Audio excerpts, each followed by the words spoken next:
ভগবান, তুমি আমার শতকোটি প্রণাম নিও, আর তোমার ভক্তদেরও আমার শতকোটি প্রণাম। তুমি যেমন অর্জুনকে সঙ্গ দিয়েছিলে সারথি সেজে মহাভারতের যুদ্ধে, তুমি আমাদেরও জীবনে তো সবাই তো যুদ্ধ করেই বেঁচে আছি না? তাই তুমি আমাদেরও সঙ্গ দিও, আমাদের কিছু করো, আমার সন্তানদেরও যেন তুমি এরকম সঙ্গ দিয়ে তাদের জিতিয়ে নিও, তাদের কর্মজীবনে যেন তুমি এরকম করে সাথ দাও। আর তাই আমরা সেই কামনা করি। হে ভগবান, আর কোনো কামনা নেই। আর তোমার ভক্তদের বলো আমার ভিডিওটা দেখতে, আমার ভিডিও দেখলে আমি খুব খুশি হব। তাই আর লাইক, শেয়ার, কমেন্ট, সাবস্ক্রাইব করতে বলো।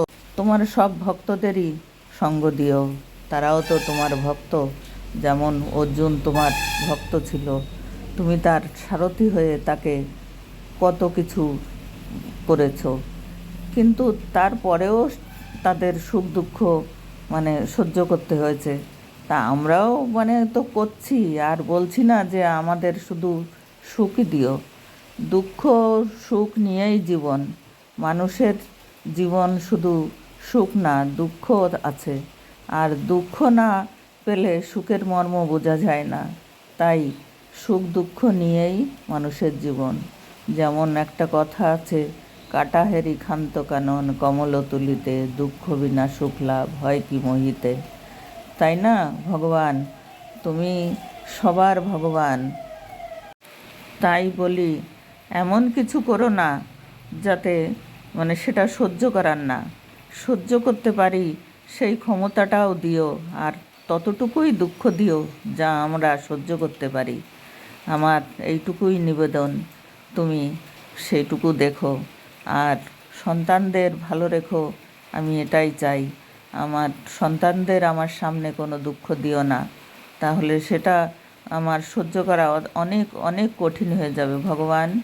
তাই তুমি যত পারো আমাকে দিও কষ্ট, কিন্তু আমার সন্তানদের ভালো রেখো, তোমার সব ভক্তদের ভালো রেখো, আমি সেইটাই কামনা করি। আর তুমি এমন কিছু করো না, আমার বৌমাকে যেমন এত বড় একটা অসুখ দিয়েছো, কিন্তু তাকে এখন যতটুকু আছে সে ওষুধ খেয়ে সেটুকু যেন থাকতে পারে, তার মেয়েটাকে মানুষ করতে পারে, তার যা শখ আহ্লাদ পর্যন্ত তুমি তার সঙ্গ দিও, সে যেন সেইভাবে সংসার করতে পারে। আমার তো জীবন শেষের পথে, সেই জন্যে আমি কোনো কামনা করি না, আমার কামনা শুধু ওদের নিয়ে, সন্তানদের নিয়ে। তাই তুমি তাদের ভালো রেখো, আমি সেটাই কামনা করি। আর এই যে সেদিন বলেছিলাম একটা গল্প, যে আম গাছের যখন মুকুল আসে তার আগে একটা গুটি আসে, সেই গুটি দেখে সবাই বলে যে গাছে মুকুল আসবে। তাই আমিও ভেবেছিলাম যে আম গাছের গুটি এসছে, তাই বুঝি এখন মুকুল আসবে, আম হবে। কিন্তু কি হবে, পাতা বেরোবে না মুকুল বেরোবে জানি না। তাই তো এই যে সেই যেখানে যাওয়ার কথা বলছিল ছেলেটা, সেখানে অনেক যুদ্ধ লেগে গেছে। এখন কি হবে জানি না, সে তুমিই জানো। তুমি তো যুদ্ধের সারথি ছিলে কোনো এক সময় সেই মহাভারতে, তাই তো? শ্রীকৃষ্ণ কুরুক্ষেত্রের যখন যুদ্ধ হয়, তুমি অর্জুনের সারথি হয়ে তুমি তার সঙ্গে ছিলে। যুদ্ধ করনি তুমি, তুমি কোনো অস্ত্র ধরনি, অস্ত্র ধরেছিল অর্জুন আর তার বিপক্ষ তার ভাইরা। তাই বলছি, সেই যুদ্ধের মধ্যে ফেলো না, সেইটুকু কামনা করি। আমি তো জানি যে তুমি যা করো মঙ্গলের জন্যই করো। দেখো ছেলেটা, আমি অনেক ভেবেছিলাম যে আগে যে সব ছেলেরা গেছে এখান থেকে, তাদের সঙ্গে আমার ছেলে গেলে খুবই ভালো হতো, কিন্তু এখন ভাবছি তুমি যাই করো সব ভালোর জন্যই করো, মন্দ হলেও সেটা ভালোর জন্যই হয়। তাই এখন ভাবছি যে আমার ভগবান ভালোই করেছে।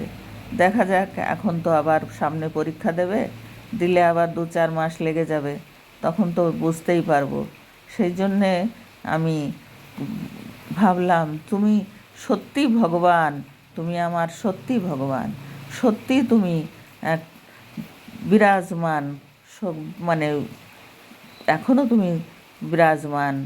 আমরা ভাবি যে ভগবানের মূর্তি পুজো করি, না, সত্যি তুমি ভগবান। তুমি ভগবান, এখনও তুমি মানুষের সব ভালো মন্দ বিচার করো, ভালো মন্দ দেখো। তুমি বিশ্বজয়ী ভগবান।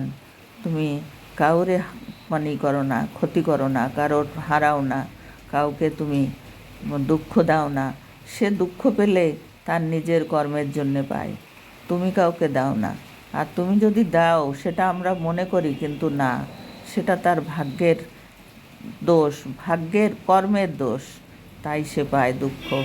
কিন্তু তুমি সবাইকেই ভালোবাসো, তোমাকে ডাকলে কেউ নিরাশ হয় না, তা জানি।